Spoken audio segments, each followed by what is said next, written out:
Hi guys, welcome to my channel Vikas tailoring. இப்போது நம்ம டெய்லரிங்க்கு தேவையான அடிப்படை பொருட்கள் என்னென்னு பார்ப்போம். இப்போது நீங்கள் இந்த ஸ்க்ரீனில் பார்க்குற எல்லா பொருட்களும் நான் இப்போ யூஸ் பண்ணிகிட்ருக்க பொருட்கள். இப்போ நான் இதில் காமிச்சிருக்கேன் பார்த்தீங்களா, இது எல்லாமே டெய்லரிங்க்கு தேவையான பொருட்கள் தான். ஆனால் இது எல்லாமே தேவைப்படுமான்னு கேட்டால் கிடையாது. ஒரு சில பொருட்கள் மட்டும்தான் அத்தியாவசியமாக தேவைப்படும். அது என்னன்னு பார்க்கலாமா? இன்ச் டேப், இதுதான் ரொம்ப முக்கியமான ஒரு பொருள். இது நான் ஃப்ரேமில் வைக்க மறந்துட்டேன். இதோட யூசேஜ் எல்லாருக்குமே தெரியும். கர்வ் ஸ்கேல், இந்த ஸ்கேல் வந்து சுடிதாரோட பேண்ட் தைக்கிறதுக்கு ரொம்ப யூஸ்ஃபுல்லாக இருக்கும்.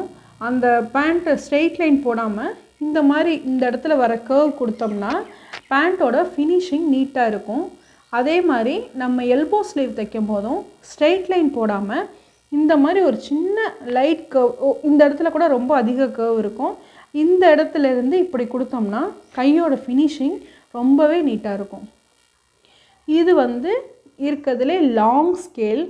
இந்த ஸ்கேல் யூஸ் பண்ணி சுடிதாருக்கு தான் யூஸ் ஆகும். இந்த ஸ்கேலும் சின்ன ஸ்கேல் வந்து லென்த்து சுடிதாருக்கு எடுத்துகிட்டு நம்ம போடுற மாதிரி இருக்கும். பிகினர்ஸ்க்கு இந்த ஸ்கேல் இருந்துச்சுன்னா ரொம்பவே யூஸ்ஃபுல்லாக ஸ்ட்ரெயிட் லைன் போடுறதுக்கு, லாங்காக ஸ்ட்ரெயிட் லைன் போடுறதுக்கெலாம் ரொம்பவே யூஸ் ஆகும். இதுதான் எல் ஸ்கேல். இந்த ஸ்கேல் வந்து ரெண்டு முக்கியமான விஷயத்துக்கு யூஸ் ஆகுது. ஒன்று, ஆம்கோல் அந்த எல் ஷேப் போட்டுட்டு அதுக்கப்புறம் நம்ம ஆம்கோல் வரைவோமா, அதுக்கு இது ரொம்ப யூஸ்ஃபுல்லாக இருக்கும். அப்புறம் நம்ம பிசுறு வெட்டுறதுக்கு ப்ளவுஸில் வந்து கீழே சில ப்ளவுஸை வந்து கொஞ்சம் நேராக வெட்டாமல் கோணலாக வெட்டிடுவாங்க. அதை வந்து சரி பண்ணுறதுக்கும் இந்த ஸ்கேல் ரொம்ப யூஸ்ஃபுல்லாக இருக்கும்.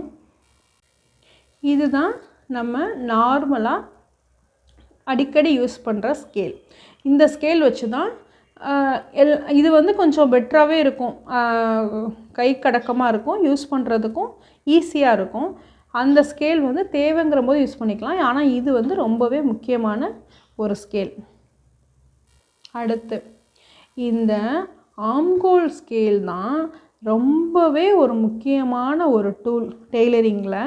இது வந்து பிகினர்ஸாக இருந்தாலும் சரி, எவ்வளோ எக்ஸ்பீரியன்ஸான ஆளாக இருந்தாலும் இந்த ஒரு ஸ்கேல் இருக்கும்போது இன்னமுமே வேலை கொஞ்சம் ஈஸியாக தான் முடியும். நமக்கு ஆம்கோல் வளையிறதுக்கெல்லாம் இந்த ஸ்கேல் ரொம்ப யூஸ்ஃபுல்லாக இருக்கும். அடுத்து சிசர். இந்த சிசரோட நம்பர் வந்து 10. இந்த சைஸ் தான் மேக்ஸிமம் பேசிக்காக இருக்க ஒரு சிசர். இந்த சிசர் வந்து ரொம்பவே ஹேண்டில் பண்ணுறதுக்கு ஈஸியாக இருக்கும். அடிக்கடி யூஸ் பண்ணுறதுக்கு இந்த ஸ்கேல் என்னை பொறுத்த வரைக்கும் பிகினர்ஸ்க்கு ரொம்பவே யூஸ்ஃபுல்லாக இருக்கும். அதே மாதிரி இந்த ஸ்கேல் வந்து 12 இன்ச், அதோட வெயிட்டும் ஜாஸ்தி, ஹைட்டும் கூட. ஆனால் இது வந்து ரொம்ப கனமான துணிகளை கூட ஈஸியாக வெட்டிடும். இப்போ வந்து நம்ம வந்து ஒரு 5 ப்ளவுஸ் போட்டு ஒரே ஆளே கொடுத்துருக்காங்க, அவங்களுக்கு நம்ம வெட்டணுன்ற போது ஒரே நேரத்தில் அந்த 5 ப்ளவுஸும் வெட்டுறதுக்கு வந்து இந்த ஸ்கேல் ரொம்ப யூஸ்ஃபுல்லாக இருக்குது. இது வந்து எனக்கு ரொம்ப ஒரு பிடிச்ச, என் வேலையை ஈஸியாக்குற ஒரு டூல் இது. இது வந்து நம்ம ஒரு நாட் திருப்புறோம்ல, அதுக்கு வந்து நம்ம என்ன பண்ணுவோன்னா, நான் முன்னாடிலாம் என்ன பண்ணுவேன்னா, ஒரு நூலை வந்து அந்த முனையில் தைச்சிட்டு அதை பிடிச்சி இழுக்கணும். இழுக்கும்போது நம்ம ஒரு நிறைய இடத்துல வந்து சிக்கிக்கும். அது ரொம்ப கொஞ்சம் கஷ்டமாக தான் இருக்கும். ஆனால் ஃபினிஷிங் நல்லாயிருக்கும்.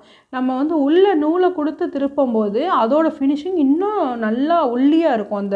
அந்த நாட்டோட சைஸ் வந்து ரொம்ப ஒல்லியாக தின்னாக அழகாக இருக்கும், பார்க்குறதுக்கு ரொம்ப ப்ரொஃபஷ்னலாக இருக்கும். ஆனால் இது யூஸ் பண்ணும்போது ரொம்ப வேலை வந்து அவ்வளோ ஒரு ஈஸியாக முடியும். இதை வந்து மாட் தைச்சிட்டு எல்லா நாட்டையும் உள்ளே இது வழியாக கொடுத்துட்டு இந்த இடத்த லாக் பண்ணிக்கணும். அங்கே முடிகிற இடத்துல லாக் பண்ணிவிட்டு மெதுவாக இழுக்கும்போது இந்த லாக் வந்து ப்ரெஷர் விட்டு போகாது. அந்தளவுக்கு நம்ம கொஞ்சம் டைட்டாகவே இந்த லாக் போட்டுக்கணும். போட்டு இழுக்கும்போது நாட் திருப்புற வேலை ஈஸியாக முடியும். தெரியுதா? ஒரு சின்ன லாக்கு. இந்த லாக்கை முடிகிற இடத்துல போட்டுக்கணும். போட்டு எப்பயும் போல் நம்ம திருப்பி ரிட்டன் இழுக்கும்போது அழகாக நாட் திரும்பி கொடுக்கும். இது வந்து ரொம்பவே யூஸ்ஃபுல்லான ஒரு டூல். என்ன ஒரு அதிகபட்சம் ஒரு 30 ரூபாய்க்குள்ளே இருக்கும், வாங்கி வச்சுக்கோங்க. இது வந்து நூல் கட்டர்னு சொல்லுவாங்க.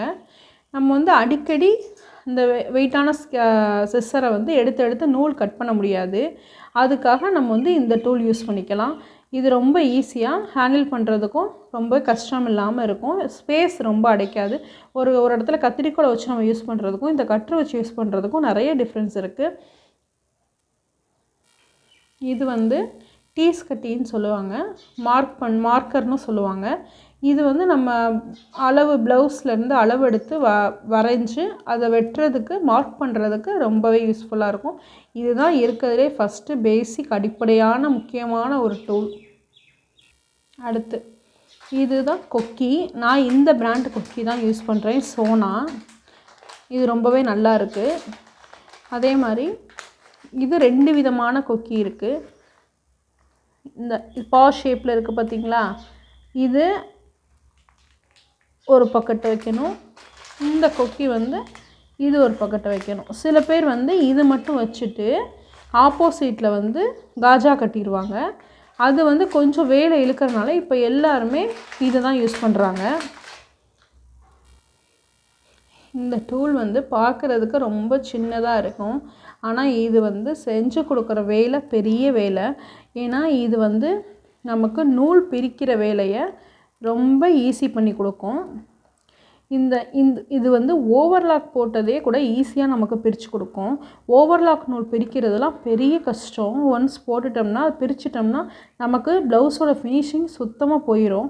அதனால் இதை வச்சு பிரித்தோம்னா நம்ம வந்து ஈஸியாக நார்மல் நூல் தையலை பிரிக்கிற மாதிரி பிரிக்கலாம். நார்மல் தையலுமே இது ஈஸியாக பிரித்து கொடுக்கும். ரொம்ப கனமாக இருக்க இடத்துல இது ஈஸியாக பிரித்து கொடுக்கும். இது ரொம்பவே எனக்கு ரொம்ப பிடித்தமான ஒரு டூல் இது. இதுதான் மிஷினுக்கு போடுற நீடில். பாருங்கள், 2 விதமான நீடில் இருக்குது. ஒன்று ஒரு பக்கெட்டு பட்டையாக, இன்னொரு பக்கெட்டு உருண்டையாக இருக்கும். அதே இன்னொன்று ஃபுல்லாக உருண்டையாக இருக்கும். பாருங்கள், பார்த்தா தெரியும்னு நினைக்கிறேன். இந்த நீடில் ஃபுல்லாக உருண்டையாக இருக்க நீடில் தான் பெரிய மிஷினுக்கு, ஜாக் மிஷினுக்கு போன்ற இண்டஸ்ட்ரியல் மிஷினுக்கெலாம் யூஸ் பண்ணுறது. இந்த நீடில் வந்து சின்ன மிஷினுக்கு யூஸ் பண்ணுற ஒரு நீடில்.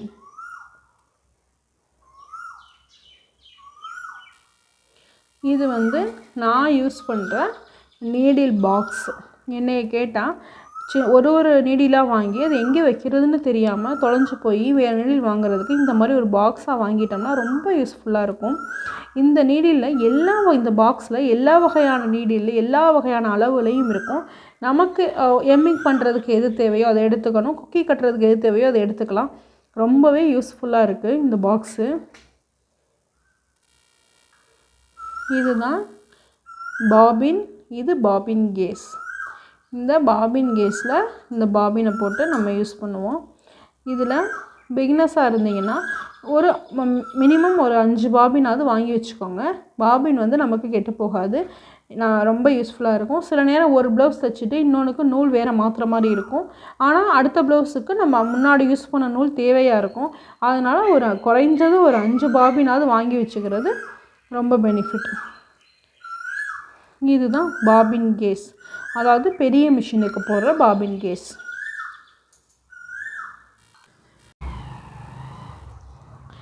இதெல்லாம் நான் யூஸ் பண்ணுற டிஃப்ரெண்ட் டைப் ஆஃப் ஃபுட், அதாவது குதிரைக்கால்னு சொல்லுவாங்க, ஃபுட்டுன்னு சொல்லுவாங்க. இது வந்து சிங்கிள் ஃபுட்னு சொல்லுவாங்க. இது வந்து நம்ம ஆரி ஒர்க் தைக்கும் போதும் த்ரெட் பைப்பிங் வச்சு தைக்கும் போதும் ரொம்ப யூஸ்ஃபுல்லாக இருக்கும். இது வந்து ரைட் சைட், இது வந்து லெஃப்ட் சைட் ஃபுட். நமக்கு எந்த துணி தைக்கும்போது எது தேவையோ அதை சேஞ்ச் பண்ணிவிட்டு நம்ம தைச்சிக்கணும். இது வந்து பஃப் ஸ்லீவ் தைக்கிறதுக்கு இந்த ஃபுட் ரொம்பவே யூஸ்ஃபுல்லாக இருக்குது. இதை பெரிய ஊசி, இந்த ஊசி வச்சு தான் நம்ம இன்மிங் பண்ணுறப்போ ஊக்கு கட்டுறப்போ ரொம்ப யூஸ்ஃபுல்லாக இருக்கும். இது வந்து நம்ம டிசைன் ப்ளவுஸ் தைக்கிறோன்னா இந்த மாதிரி இருக்கும். பின்னாடி வந்து கலர் கலராக பாசி வச்சு இருக்குல்ல, இந்த மாதிரி இருக்கும்.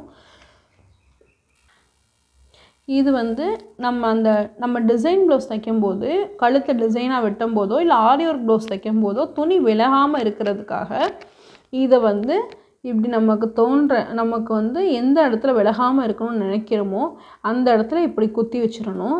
இப்படி குத்தி வைக்கும்போது அந்த துணியும் அடியில் உள்ள லைனிங் துணியும் விலகாமல் இருக்கும். பாருங்கள், இப்படி குத்தி வச்சிடணும். நம்ம தச்சு முடித்ததுக்கப்புறம் இதை நம்ம எடுத்துடலாம்.